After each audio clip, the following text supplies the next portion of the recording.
ইমানের দাবি সে তোর বসে থাকানো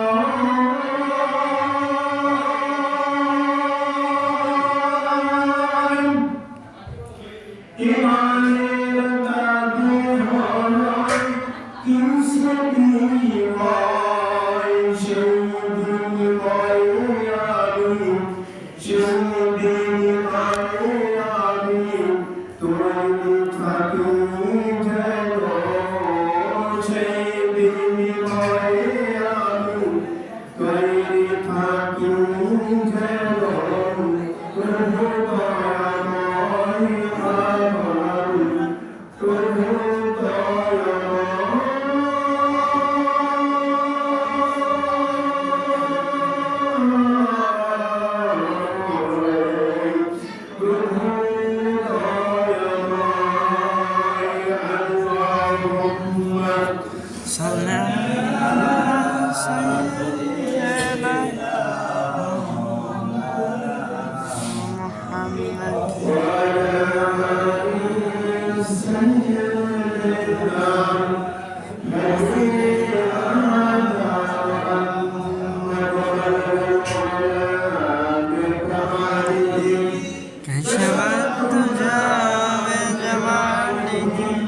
حسنت جميع خصاله صلى عليه وعليه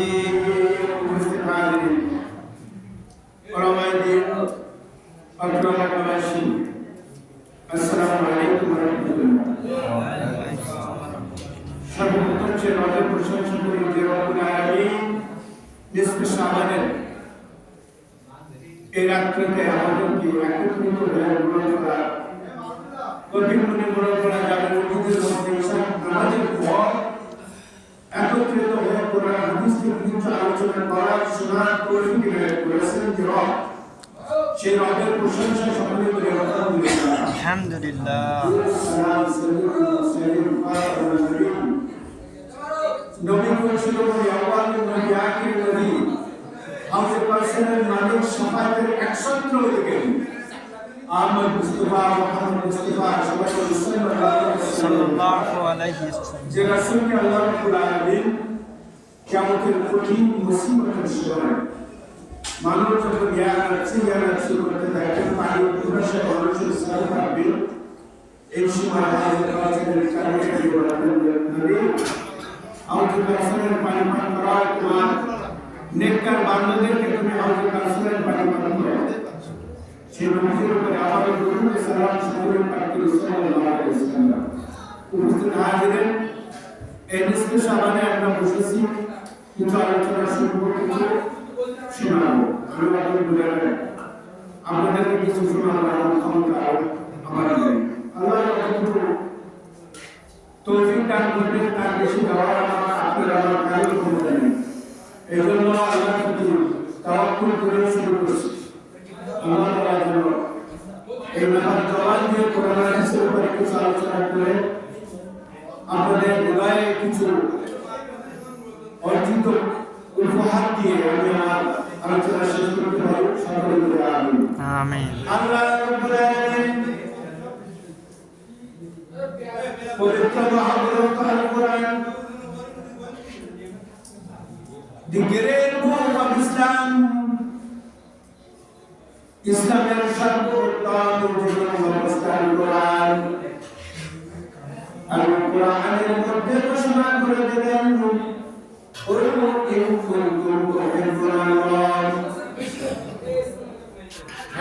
আপনি পৃথিবীর মানুষকে শোনায় দিন, জানায় দেন, পৃথিবীর মানুষের কাছে পৌঁছায় দেন।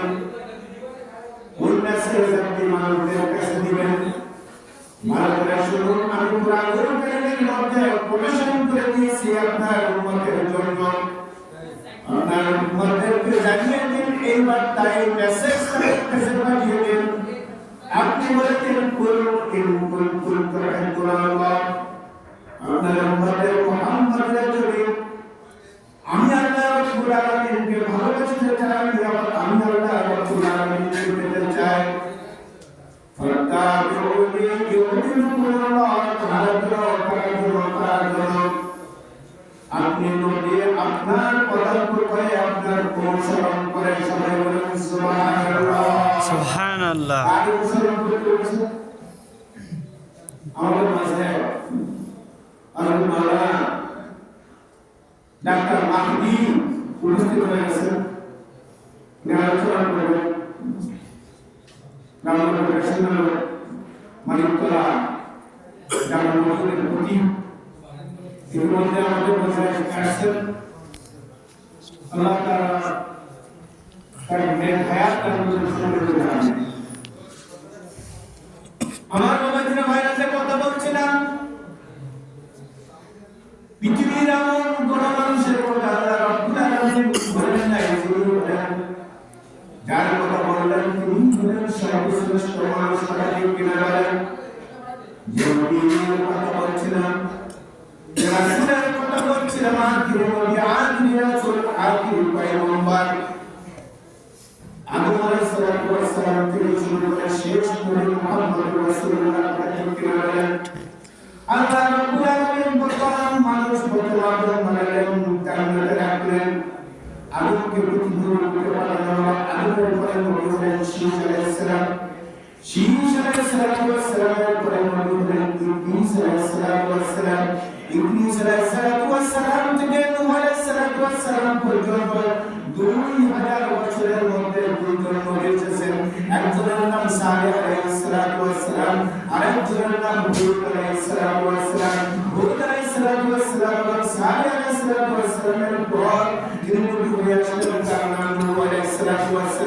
নূহ আলাইহিস সালাম থেকে শুরু করে নবী পয়গম্বরের পরে যিনি নবী হয়ে পৃথিবীতে আসলেন নাম তার ইব্রাহিম আলাইহিস সালাম। সকলেই বলুন সুবহানাল্লাহ। ইব্রাহিম আলাইহিস সালামের পরে নবী হয়ে আসলেন ইসমাঈল আলাইহিস সালামের পরে নবী হয়ে আসলেন ইসহাক। ইসমাঈল আলাইহিস সালামের পরস্পরায় যে নবীগুলো আসলেন, তার মধ্যে সর্বশেষ একজন নবী নাম তার মুহাম্মদুর রাসূলুল্লাহ সাল্লাল্লাহু আলাইহি ওয়াসাল্লাম। আর ঈসা আলাইহিস সালামের বনি ইসরাইলের মধ্যে 70,000 নবী, 70,000 পয়গম্বর আল্লাহ রাব্বুল আলামিন পৃথিবীর আগমন করালেন। কিন্তু না ওই 70,000 পয়গম্বর সবাই চেয়েছিল আখির নবী মুহাম্মদুর রাসূলুল্লাহ সাল্লাল্লাহু আলাইহি ওয়াসাল্লামের উম্মত হওয়ার আকাঙ্ক্ষা করেছিল। আমার বাবাজিরা ভাইরা, সর্বশেষ নবী মুহাম্মদের আগে একজন নবী এসেছিলেন, তার নাম কি? ঈসা আলাইহিস সালাম। ঈসা নবী সকলেই জানেন। ঈসা আলাইহিস সালাম যাকে খ্রিস্টানরা কি বলে? ঈসা মসিহ বলে। কথা ঠিক কিনা বলে? ঈসা মসিহ বলে, কিন্তু খ্রিস্টানরা ভুল করেছে। তারা আল্লাহর সঙ্গে ঈসা পয়গম্বরের সঙ্গে পুত্র এবং পিতা সম্পর্কটা তৈরি করে ফেলেছে। সবাই বলেন নাউযুবিল্লাহ। আদম আলাইহিস সালাম যেমন নবী, ঈসা আলাইহিস সালাম যেমন নবী, ইব্রাহিম আলাইহিস সালাম যেমন নবী, ঈসা আলাইহিস সালাম আমার নবী। ও খ্রিস্টান দাদারা, ও খ্রিস্টান ভাইরা, তোমরা যদি কুরআন পড়তে তাহলে সূরা সাফের মধ্যে আল্লাহ রাব্বুল আলামিন যে বাক্যটা বলেছেন এটা তোমরা বুঝতে পারতে। ঈসা আলাইহিস সালাম নিজে বলেছেন, আমি অন্যান্য নবীদের মধ্যে একজন নবী। আল্লাহ রাব্বুল আলামিন আমার পরে আর নবী আনবেন, আমার পরে আরেকজন নবীকে আগমন ঘটাবেন। সরাসরি ঈসা আলাইহিস সালাম ঘোষণা করেছেন, কেন তোমরা মানতে চাও না? কেন তোমরা বুঝতে চাও না? খ্রিস্টান ভাইরা, কেন বুঝতে চাও না? এটা বোঝো। ইব্রাহিম আলাইহিস সালামের নাম উচ্চারণ করো, ইয়াকুব আলাইহিস সালামের নাম উচ্চারণ করো। এমন ভাবে সব নবীদেরকে তোমরা মানতে চাও। দাউদের কথা তোমরা বাইবেলের মুখে লিখেছো, ইব্রাহিমের কথা তোমরা বাইবেলে লিখেছো। এমন করে সমস্ত নবীদের কথা তোমরা বাইবেলে লিখেছো। বাইবেলের মধ্যে তাদেরকে তোমরা মেনে নিতে পারো, কিন্তু তোমার নবীর পরে আরেকজন নবী যে আসবে এইটা তোমরা মানতে চাও না। কথা ঠিক কিনা বলেন আমার বাবাজিরা ভাইরা? এই জন্য আল্লাহ রাব্বুল আলামিন বলে দিলেন, ও খ্রিস্টান ভাইরা ভালো করে শুনুন। আল্লাহ রাব্বুল আলামিন বলে দিলেন, قل إن كنتم تحبون الله আমাকে যারা হোক, ইহুদি ছিল, খ্রিস্টান,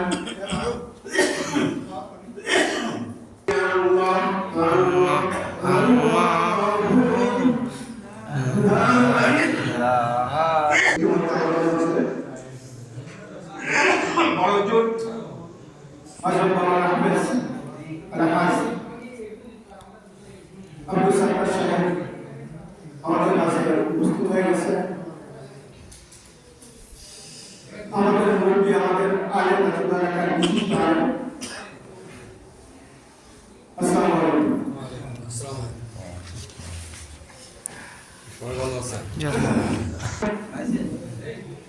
নিসফে শাবান, এই নিসফে শাবানে আপনারা ইবাদত বন্দেগী করেন।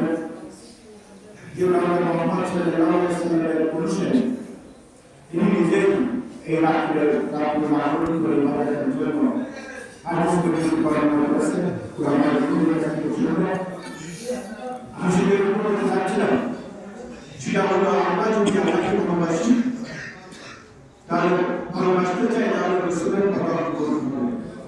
আর রাসূল আমাদের জন্য যে জিনিসটা নিয়েছেন সেটা হলো কোরআন।